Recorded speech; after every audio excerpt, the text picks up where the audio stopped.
consejo de Dios tocante a todas las cosas necesarias para su propia gloria, la salvación del hombre, la fe y la vida, está expresamente expuesto o necesariamente contenido en las Sagradas Escrituras, a las cuales nada en ningún momento ha de añadirse, ni por nueva revelación del Espíritu, ni por las tradiciones de los hombres.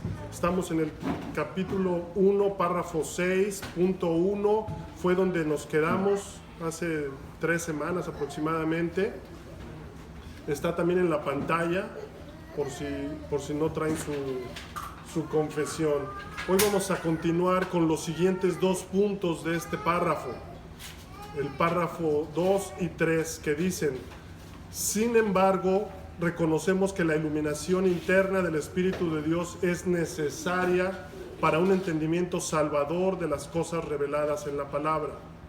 Punto 3, y que hay algunas circunstancias tocantes o concernientes a la adoración a Dios y al gobierno de la Iglesia, comunes a las acciones y sociedades humanas que han de determinarse, conforme a la luz de la naturaleza y de la prudencia cristiana, según las normas generales de la palabra que han de guardarse siempre.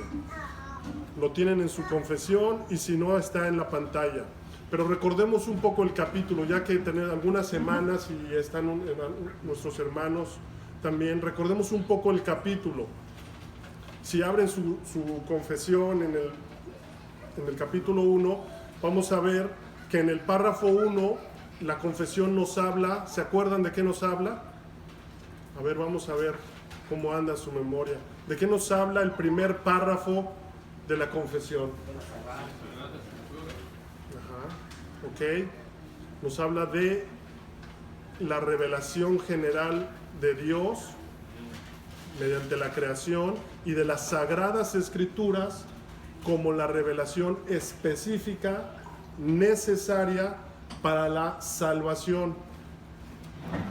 En el párrafo 2 y 3 vimos, ¿recuerdan lo que vimos en el párrafo 2 y 3? ¿Qué estudiamos en el párrafo 2 y 3 específicamente? Párrafo 1, revelación específica y general.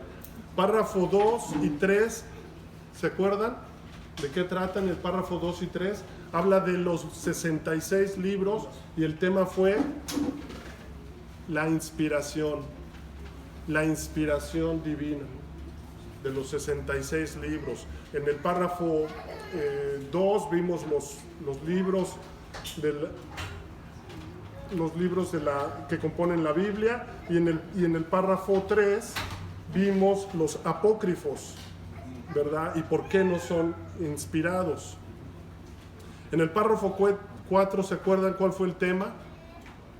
Quiero que vayan ustedes aprendiendo en sus mentes y que vayan viendo, porque finalmente estamos estructurando sistemáticamente de alguna forma la doctrina de las Escrituras. ¿Ok? Párrafo 1, la revelación general y la revelación específica que es necesaria para el conocimiento de Dios, para la salvación. ¿Ok? El párrafo 2 y 3, los 66 libros, la inspiración. El párrafo 4, el tema, la autoridad de la Biblia. Pueden leerlos, pueden ir leyendo un poquito. Miren, incluso el 4 dice: la autoridad de las Sagradas Escrituras por las que debe ser creída.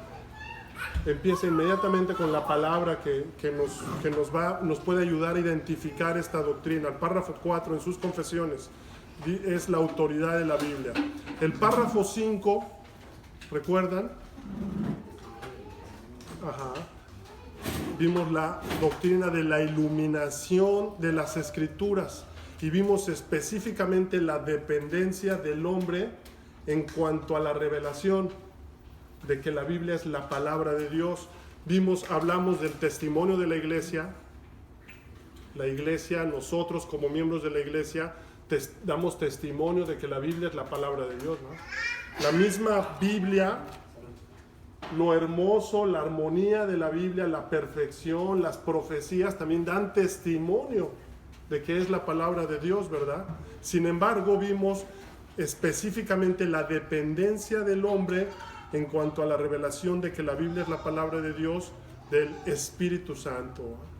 Es el Espíritu Santo quien ilumina al hombre para entender que la Biblia es la palabra de Dios. Ok. Ahora, en el último estudio que estuvimos de este capítulo 1, párrafo 6.1, hablamos de las Escrituras y la suficiencia. Y dice así, está en la pantalla también, dice: todo el consejo de Dios tocante a todas las cosas necesarias para su propia gloria, la salvación del hombre, la fe y la vida, está expresamente expuesto o necesariamente contenido en las Sagradas Escrituras, a las cuales nada en ningún momento ha de añadirse, ni por nueva revelación del Espíritu, ni por las tradiciones de los hombres. Entonces, en el párrafo 6.1 confiesa que la Biblia es suficiente para enseñarnos sobre 4 realidades. ¿Cuáles son esas 4 realidades? El mismo párrafo nos lo dice. ¿Cuáles son esas 4 realidades para los que la Biblia es suficiente para enseñarnos? Número 1. La salvación del hombre. La gloria de Dios. Dice, las cosas necesarias para su propia gloria. Número 2. Punto número 1, la gloria de Dios. Es decir, que la Biblia es suficiente para llevarnos a glorificar a Dios.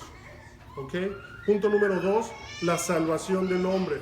En otras palabras, nos revela en su palabra lo suficiente para que un hombre sea salvo. ¿En dónde está? En las Escrituras. Número 3, la fe. Y cuando decimos la fe, ¿de qué estamos hablando? De la doctrina. El conjunto de doctrinas, de enseñanzas, y que son estas verdades esenciales que tenemos que creer para crecer en el conocimiento de nuestro Dios. Número 3, la fe o la doctrina, las enseñanzas que tenemos que creer. La Biblia es suficiente, en ella las podemos encontrar. La Escritura es la única regla de fe. La Escritura es la única regla de fe, pero claro. Número 4, la vida. Es decir, ¿qué entendemos por la vida? ¿La vida eterna? Cuando se refiere a la vida está hablándonos de la conducta, la ética de una persona, que a luz de entender estas doctrinas y de haber sido iluminado mediante la palabra estas doctrinas, el hombre tiene en la Biblia lo necesario para llevar una vida que le agrade a Dios, para llevar una conducta agradable a Dios. La confesión nos dice o enseña que la Biblia es suficiente para enseñarnos sobre cómo debemos comportarnos, cómo debemos de vivir, es decir, cómo debe un cristiano conducirse. En otras palabras, el primer punto del párrafo 6 dice que la Escritura es suficiente para toda necesidad espiritual del hombre. Darle gloria a Dios, la salvación, la fe, la doctrina y la vida, entendiendo la ética o la vida cristiana. Y la confesión añade que estas enseñanzas o doctrinas están expresamente escritas, ¿recuerdan? Que están expresamente escritas o necesariamente contenidas en las Escrituras. Es decir, que hay muchas doctrinas, algunas doctrinas que están contenidas, y cuando dice contenidas es que a lo mejor no la vamos a encontrar en un solo versículo o en un solo pasaje, pero si juntamos varios, la armonía de la Biblia, vamos a llegar a entender esa doctrina, y por eso a eso se refiere con que están necesariamente contenidas en las Escrituras. Y expresamente es eso, que está enseñando una doctrina. ¿Ok? Y dice la confesión que a estas cosas nada en ningún momento ha de añadirse, ni por nueva revelación del Espíritu, ni por las tradiciones de los hombres, algo que continuamente y fácilmente podemos caer, ¿verdad?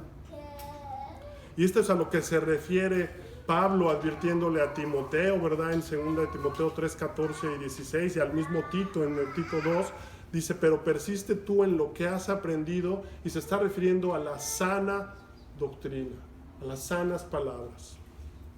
Por lo que es muy importante para nosotros conformarnos a la palabra, es decir, no agregar o quitar nada de la palabra de Dios, sino conformarnos, y podemos confiar razonablemente en su suficiencia. Es suficiente para estas 4 realidades que son necesarias para el hombre.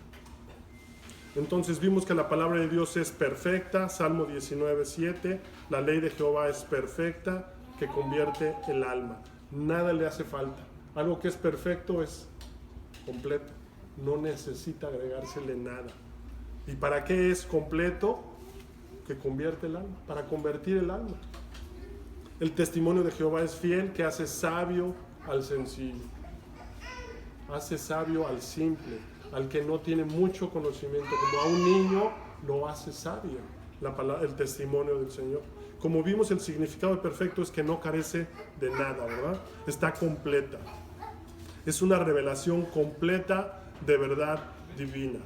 Vimos que el hombre puede estar tranquilo y no debe intentar descubrir el hilo negro o la rueda, ¿verdad? No hay necesidad de querer inventar el hilo negro o la rueda, porque la palabra de Dios es suficiente para que sepamos reconocer la verdad y diferenciarla del error. Es suficiente para que obedezcamos a la verdad del Evangelio. Y además es una regla completa de conducta, como decía nuestro hermano, para que un creyente verdadero lleve una vida piadosa que agrada y trae gloria a Dios. Es decir, no hay nada ahí que nos guíe al error o al pecado. Y no hay nada que sea esencial para el hombre conocer que no pueda ser encontrado aquí. Ahora, el día de hoy continuaremos con el párrafo y veremos el punto número 2, las escrituras y la iluminación, y el punto número 3, las escrituras y la naturaleza y prudencia cristiana. Está escrito aquí en la pantalla. Entonces, punto número 2, las escrituras y la iluminación. Entonces, el párrafo 6 en el punto 2 continúa con un sin embargo. Es decir, que hay una necesidad anterior que debe cumplirse para que el hombre entienda lo que las escrituras dicen. Hay una necesidad que debe cumplirse para que el hombre entienda lo que las escrituras dicen. Lean conmigo, dice, sin embargo, reconocemos que la iluminación interna del Espíritu de Dios es necesaria para un entendimiento salvador de las cosas reveladas en la palabra. Y ahorita vamos a los versículos que nos da la confesión, que es Juan 6:45, que dice, escrito está en los profetas y serán todos enseñados por Dios. Así que todo aquel que oyó al Padre y aprendió de él, viene a mí. ¿Qué está diciendo la confesión? Ya aclaramos la suficiencia de las escrituras en 4 realidades, en el punto 1, ¿ok? Pero dice que de todas formas reconocemos la necesidad de la obra interna del Espíritu Santo en el hombre, que es necesaria para una comprensión salvífica de las cosas reveladas en la Biblia. Y este punto, hermanos, ya lo empezamos a hablar en el párrafo 5, ¿recuerdan? Cuando hablamos del testimonio de la iglesia y la misma escritura. O sea, este punto ya se introdujo desde el párrafo 5, donde la confesión empezó a hablar de la iluminación del Espíritu Santo para que el hombre reconozca que la Biblia es la palabra de Dios. Yo no sé si ustedes recuerdan, yo el día cuando el Señor me cambió, inmediatamente, sin entender todo lo que decía, yo dije, esta es la palabra de Dios. Y no entendía yo todo lo que decía, ni a una hora, ¿verdad? Pero el Señor me quitó el velo y me dijo, y me mostró que esta era su palabra, ¿verdad? Y puso en mí ese anhelo por ir a ella. Entonces, hermanos, si no tenemos eso y tenemos dudas, debemos de estar examinándonos. Debemos de tener hambre por la palabra, porque eso lo hace el Señor. Nos pone eso en el corazón. Esta es la palabra, esta es mi palabra. Entonces, no es algo como que yo decidí y llegué a la conclusión, ni la había leído. No es algo que yo decidí, el Señor lo puso ahí, esta es mi palabra, ¿verdad? Entonces, ¿qué haces? Pues voy a ella, ¿no? Voy a ella, sin tener un entendimiento completo de ella, pero el Señor empieza a obrar. El pastor lo predicó este domingo, el llamamiento eficaz, ¿verdad? La gracia irresistible. Entonces vimos que el testimonio de la iglesia puede y debe dar testimonio de que la Biblia es la palabra de Dios. Y también vimos que el carácter celestial del contenido, la eficacia de la enseñanza, la perfección y armonía de todas las partes, la majestad del estilo con que está escrita y el fin que se propone alcanzar. ¿Cuál es el fin que se propone alcanzar? La gloria de Dios. La gloria de Dios. Todo esto da evidencia de ser la palabra de Dios. Es decir, es una obra divina. La confesión dice, sin embargo, vimos que para que un hombre reconozca la divinidad de las Escrituras es necesaria la iluminación, que es una obra del Espíritu Santo. Es decir, una obra de la tercera persona de la Trinidad, que es Dios. La tercera persona de la Trinidad, que es Dios. Es necesaria esta obra. Y esta obra es necesaria para que una persona reconozca que la Biblia es la palabra de Dios. Es decir, que la certeza de su verdad infalible. En el párrafo 3, en el párrafo 4 también hablamos de que es la verdad en sí misma, sino enteramente de Dios, quien es la verdad. Y vimos que para que nos dé la certeza de que es la palabra, de su autoridad, de dónde proviene, nos la da el Espíritu Santo. Nos da esta certeza que es la verdad infalible y nos revela también que es su autoridad divina, ¿verdad?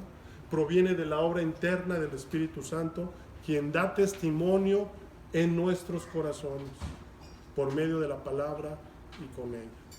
¿Quién de ustedes tiene la certeza de que la Biblia es la palabra de Dios? Eso no se lo reveló su sabiduría o su inteligencia, ¿verdad? Eso fue revelado por el Espíritu Santo en su obra. Fue la que testificó en sus corazones, en nuestros corazones, la obra del Espíritu Santo. Ahora, en este párrafo 6.2, la confesión nos dice que la iluminación interna del Espíritu también es necesaria para un entendimiento salvador de las cosas reveladas en la palabra. ¿Qué quiere decir esto? Que la obra del Espíritu Santo continúa a lo largo de nuestra vida.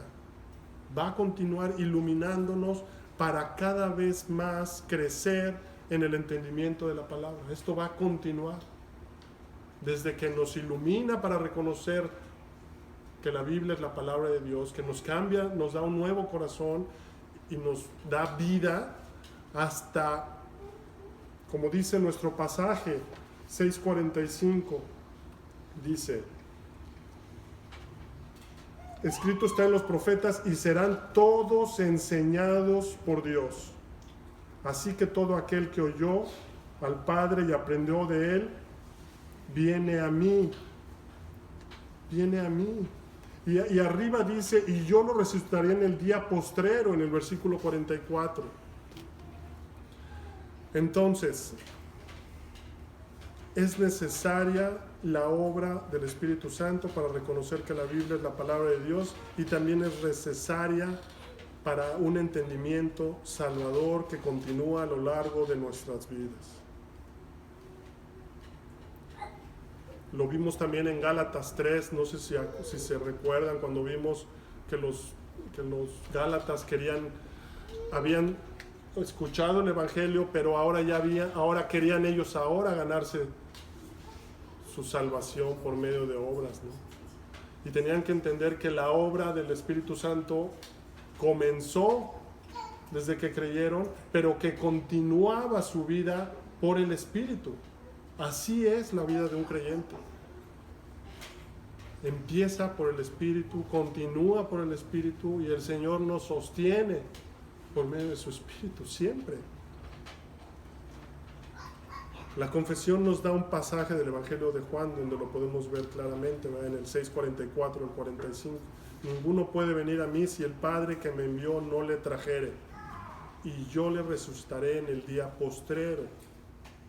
Escrito está en los profetas, y serán todos enseñados por Dios. Así que todo aquel que oyó al Padre y aprendió de él viene a mí. Jesús está haciendo una paráfrasis de Isaías 54:13, que dice que todos tus hijos serán enseñados por Jehová. La idea es que el Señor mismo instruirá a todos sus hijos. En otras palabras, todos los elegidos en la iglesia verdadera serán interiormente atraídos por la confianza en Cristo y transformados para obedecer la palabra de Dios.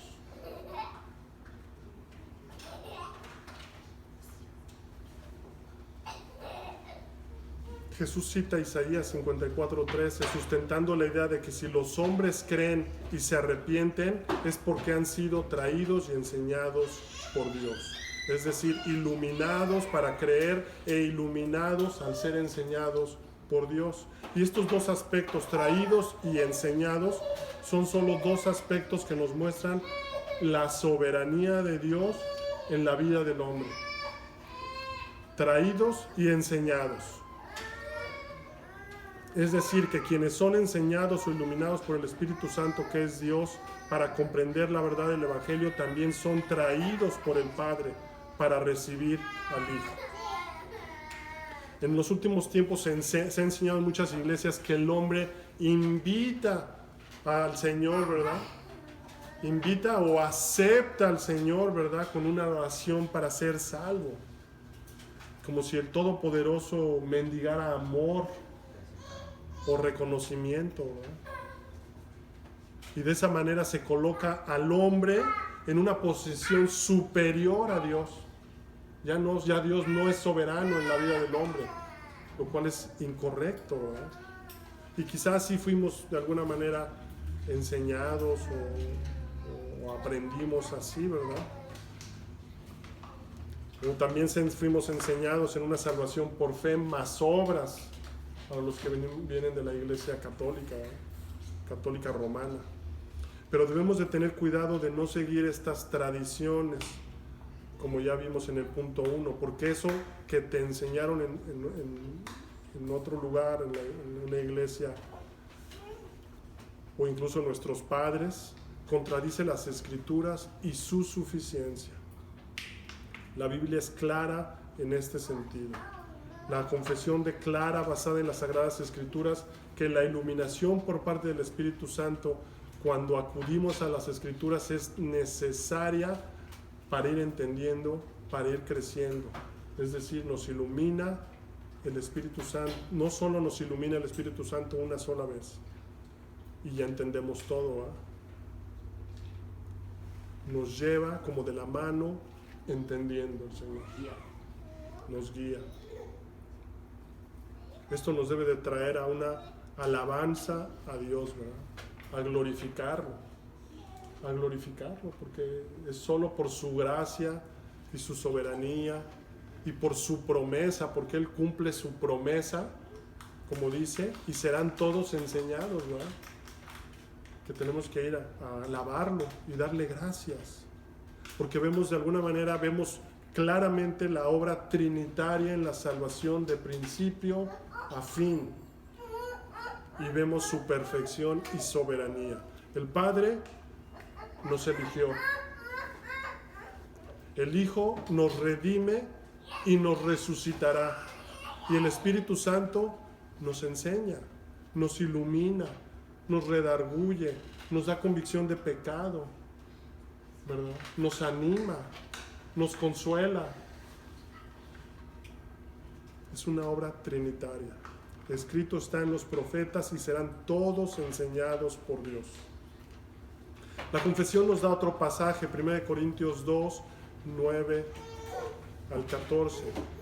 Dice, antes bien, como está escrito, cosas que ojo no vio, ni oído oyó, ni han subido en corazón de hombre, son las que Dios ha preparado para los que le aman. Versículo 10, pero Dios nos las reveló a nosotros por el Espíritu, porque el Espíritu todo lo escudriña, aún lo profundo de Dios. Porque ¿quién de los hombres sabe las cosas del hombre, sino el Espíritu del hombre que está en él? Así tampoco nadie conoció las cosas de Dios, sino el Espíritu de Dios. Y nosotros no hemos recibido el Espíritu del mundo, sino el Espíritu que proviene de Dios, para que sepamos lo que Dios nos ha concedido. Lo cual también hablamos no con palabras enseñadas por sabiduría humana, sino con las que enseña el Espíritu, acomodando lo espiritual a lo espiritual. Versículo 14, pero el hombre natural no percibe las cosas que son del Espíritu de Dios. El hombre natural es el hombre caído.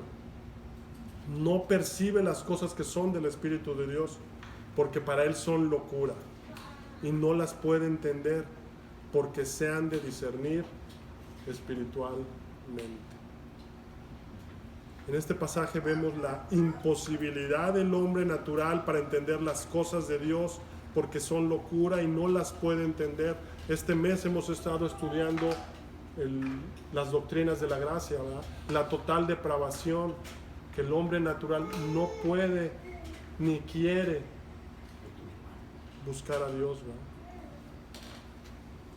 Porque solamente se pueden entender espiritualmente. Y esta es la obra interna del Espíritu Santo, quien la revela a quienes han recibido el Espíritu que proviene de Dios. Y el apóstol Pablo, inspirado por el Espíritu Santo, nos dice que es para que sepamos lo que Dios nos ha concedido. En otras palabras, para que entendamos las cosas concernientes a la fe. Para que entendamos las cosas concernientes a la fe. El puritano Matthew Henry dice, para creer en Jesucristo es necesario que Dios nos enseñe con su revelación especial y que aprendamos de Él.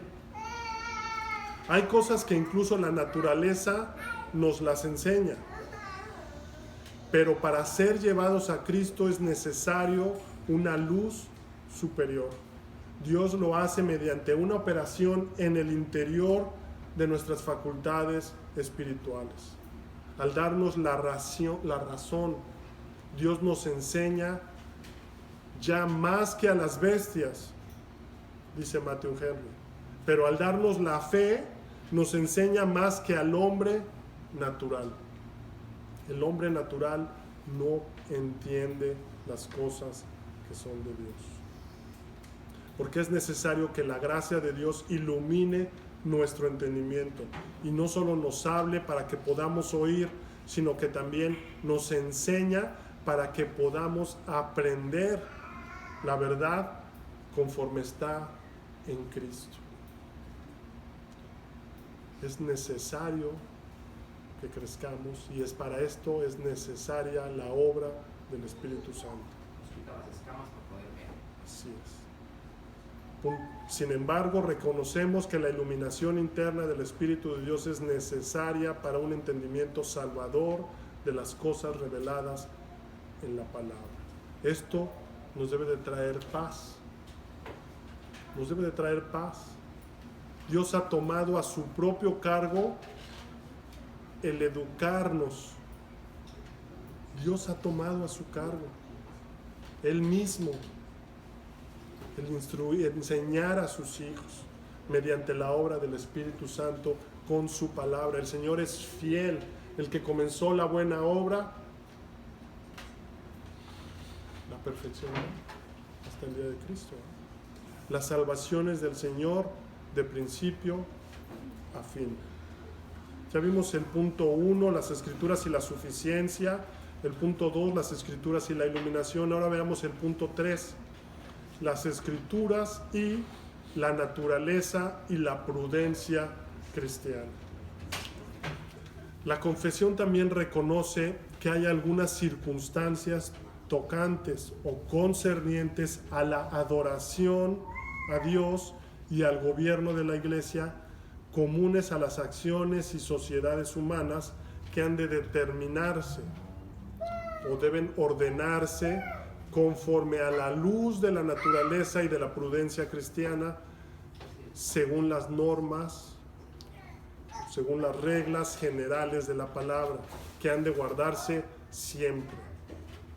En otras palabras, la confesión nos dice que hay ciertas circunstancias en la adoración y el gobierno de la Iglesia, las cuales se deben de determinar u ordenar a la luz de la naturaleza y de la prudencia cristiana, y que éstas deben llevarse a cabo de acuerdo a normas o principios de la palabra. Es decir, este punto nos enseña que las Sagradas Escrituras son suficientes en cuanto a principios, en vez de detalles, dejando al hombre la aplicación de principios generales en ciertas instancias. ¿Cuáles son estas instancias? Tocante a la adoración y el gobierno de la Iglesia. Y podemos entenderlo mejor con un ejemplo, hablando de algunas circunstancias tocante a la adoración. La confesión nos da 1 Corintios 14, 26 y 40, que dice: ¿qué hay pues, hermanos? Cuando os reunís, cada uno de vosotros tiene salmo, tiene doctrina, tiene lengua, tiene revelación, tiene interpretación. Hágase todo para edificación. En este pasaje podemos ver dos principios que deben regular la adoración. Como el primer principio vemos la edificación en el versículo 26, parte final. Hágase todo para edificación.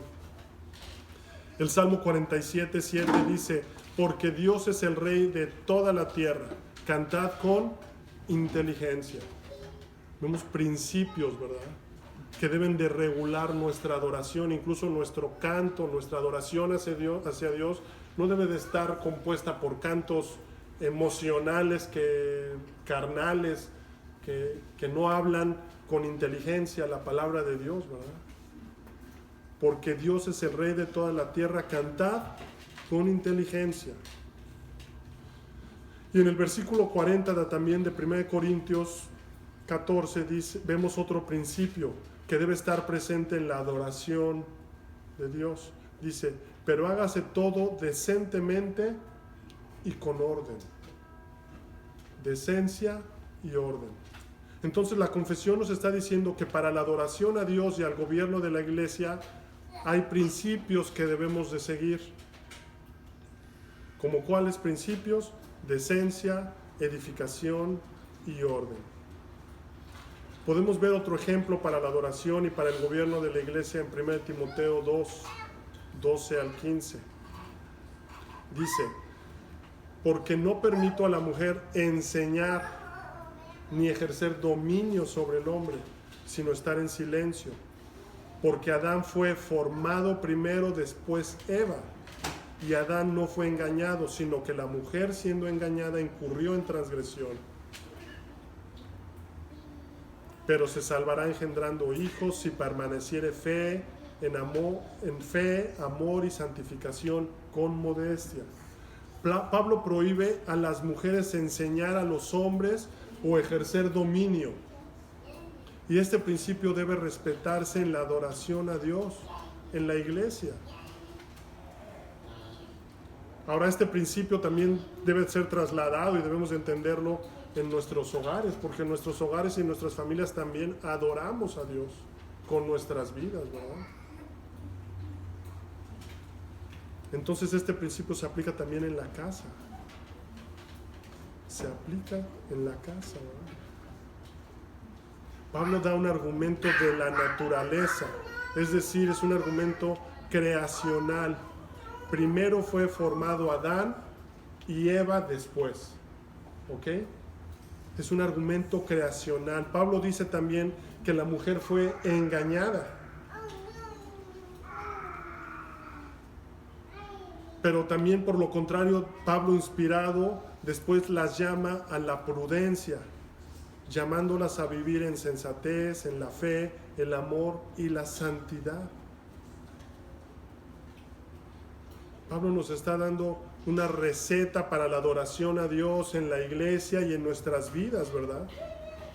¿Cómo debe de ser una correcta adoración en un ámbito familiar, entre un esposo y una esposa, en una familia y en la iglesia también, ¿verdad? Y el rol del hombre es ser el líder, el que enseña. Y así adoramos a Dios. Ahora, quizá alguien podría decir, bueno, mi esposo no es creyente, ¿no? O mi esposa no es creyente. Bueno, aquí en el caso está dando una cómo debe de aún así una mujer comportarse, ¿verdad? Permaneciendo en la fe, amor y santificación con modestia.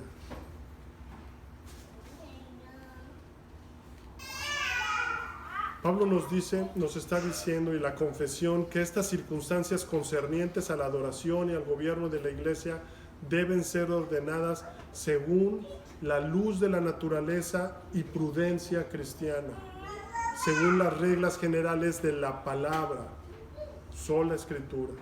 Las escrituras son suficientes y nos dan principios para la adoración y el gobierno de la iglesia, que son suficientes para la iglesia para ejercer sabiduría y no guiarnos por tradiciones o por pragmatismo, porque funciona tal o cual cosa, ¿verdad? Porque estos cantos atraen a los jóvenes, ¿verdad?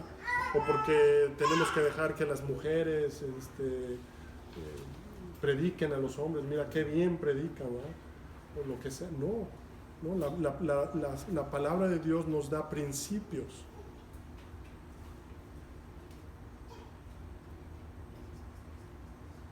Las escrituras son suficientes y nos dan principios para la adoración y el gobierno de la iglesia, que son suficientes para la iglesia para ejercer sabiduría y no guiarnos por tradiciones, ni por emociones, ni sentimientos, ni pragmatismo. Entonces el principio dado por Dios debe estar siempre por encima. Siempre debe estar por encima. Ahora, ¿a qué se refiere con las acciones y sociedades humanas? La confesión, ¿a qué se refiere con las acciones y sociedades humanas? Por ejemplo, cosas como el lugar y la hora de un servicio de adoración. El lugar y la hora de un servicio de adoración quedan sujetos a las acciones o sociedades humanas. ¿Y en qué sentido? Esto quiere decir que quedan sujetas a circunstancias particulares de una iglesia local en una sociedad. Es decir, que la palabra no dice que las reuniones deben ser en un edificio y a una determinada hora. Por ejemplo, nosotros teníamos un servicio de adoración el jueves cada 2 semanas en la iglesia y un estudio aquí cada 2 semanas también. Y así lo vemos en las escrituras. Vemos que los primeros cristianos se reunían en el templo, pero también lo hacían de casa en casa. Hechos 2:46 podemos ver esto. Y perseverando unánimes cada día en el templo y partiendo el pan en las casas, comían juntos con alegría y sencillez de corazón. Entonces, la posesión de un edificio no se considera esencial para la existencia de una iglesia. Es decir, que no tener un servicio en un edificio no está condenado. Pero hay un principio. ¿Cuál es el principio? ¿Cuál es el principio que debemos de aprender aquí? Hay un principio. Y el principio es que los creyentes se reúnen, se congregan, ¿verdad? No dejando de congregarnos como algunos tienen por costumbre, ¿verdad? Hebreos 10:25. Ahora, la Biblia tampoco marca una hora específica para la asamblea de la congregación. Pablo y Silas adoraron y alabaron a Dios a la medianoche. Hechos 16:25. Dice, pero a medianoche orando Pablo y Silas cantaban himnos a Dios y los presos los oían. Lo mismo fue en Troas, en Hechos 27, donde vemos también la duración del servicio que quedó sujeto a las acciones humanas y la prudencia. Dice, el primer día de la semana, reunidos los discípulos para partir el pan, Pablo les enseñaba habiendo de salir al día siguiente, y alargó el discurso hasta la medianoche. La hora variaba a menudo, pero el principio permanece. ¿Cuál es el principio? Reunirse. Y si vamos más adelante, un paso más adelante, es reunirnos cuando en la providencia de Dios nos coloca en una iglesia que se reúne X día. Pero a un día en particular es mandado especialmente. ¿Okay?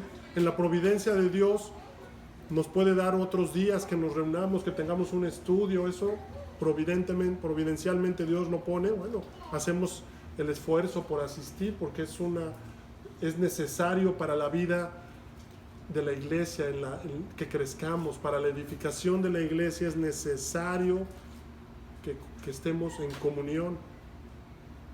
Pero hay un día en particular que es mandado especialmente. Éxodo 28, ¿cómo dice? Acuérdate del día de reposo para santificarlo. Es decir, que el principio de reunirse se ejecuta bajo distintas circunstancias acerca de las cuales Dios no había dado cada instrucción posible. En otras palabras, nos podemos reunir otros días más, pero nos reunimos el día del Señor en domingo sin falta. Nos podemos reunir otro día más, pero sin falta el domingo, porque es un mandato. Este es un principio inviolable para la adoración corporal en el día del Señor, es que sea en domingo. Ahora, puede haber unas circunstancias, ¿verdad?, de salud, alguna situación, no caemos en el legalismo, ¿no? Pero sí vemos el mandato de que lo hagamos en este día en especial, ¿verdad? No tenemos la libertad de modificar el principio ni en lo más mínimo, pero tenemos la libertad de llegar a entender el principio según los cambios en las circunstancias. Podemos trasladar el lugar de la asamblea de un edificio a otro o de una hora a otra, pero no el día de reposo de un día a otro, ¿verdad? Ese es el principio, ¿no? Quizá un incendio afecte a una congregación de usar un edificio, ¿verdad? Bueno, tendríamos que buscar otro lugar, aunque sea temporalmente, pero hacemos lo que esté en nuestras posibilidades para congregarnos. Mañana vamos a reunirnos para ver una película que especialmente habla de eso, ¿verdad? Nada, salvo las circunstancias, podrían cambiarse legítimamente, y aún así se requiere que la congregación se reúna en el día del Señor. Y además los elementos de la adoración divina que son prescritos por las Escrituras tendrán que conformar el orden y contenido de los ejercicios de ese día. En el capítulo 22 de la Confesión, en el párrafo 5, vemos que estos elementos de la adoración divina que son prescritos por las Escrituras, que conforman el orden de un servicio, son la lectura de las Escrituras, la predicación y la audición de la palabra de Dios, la predicación del pastor y la audición de la palabra de Dios por parte de los miembros, el cantar con gracia en el corazón al Señor y la administración del bautismo y la cena del Señor, ¿verdad? Son elementos. Estos son elementos de la adoración religiosa a Dios que ha de realizarse en obediencia a Él. Entonces, el día de reposo para adoración fue ordenado por Dios. Las circunstancias del tiempo en el día del Señor aclaro, y el lugar se le deja a los hombres. Las circunstancias del tiempo en el día del Señor aclaro, y el lugar se le deja a los hombres. Entonces, ¿qué piensan? ¿Podemos sustituir un servicio en domingo por tomar un servicio en internet? ¿Qué piensan? No, ¿verdad? ¿Por qué? ¿Por qué no?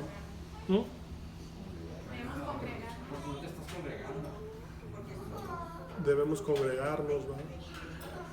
Los elementos también que deben de estar, ¿verdad? Debemos de congregarnos, es necesario, ¿no? El contenido de la adoración divina está prescrito por Dios. Las circunstancias del orden eclesiástico se han dejado en la esfera de las circunstancias al hombre. Hay libertad, pero solo dentro de los límites estrictos de la ley de Dios establecidos en forma de principios revelados en las Escrituras. Entonces hemos visto hoy las Escrituras y la iluminación. Sin embargo, reconocemos que la iluminación interna del Espíritu de Dios es necesaria para un entendimiento salvador de las cosas reveladas en la palabra. Y el punto número 3, las Escrituras y la naturaleza y prudencia cristiana. Que hay algunas circunstancias tocante o concernientes a la adoración a Dios y al gobierno de la Iglesia, comunes a las acciones y sociedades humanas, que han de determinarse o deben ordenarse conforme a la luz de la naturaleza y de la prudencia cristiana, según las reglas o normas generales de la palabra, que han de guardarse siempre. Escrito está en los profetas, y serán todos enseñados por Dios, así que todo aquel que oyó al Padre y aprendió de él, viene a mí.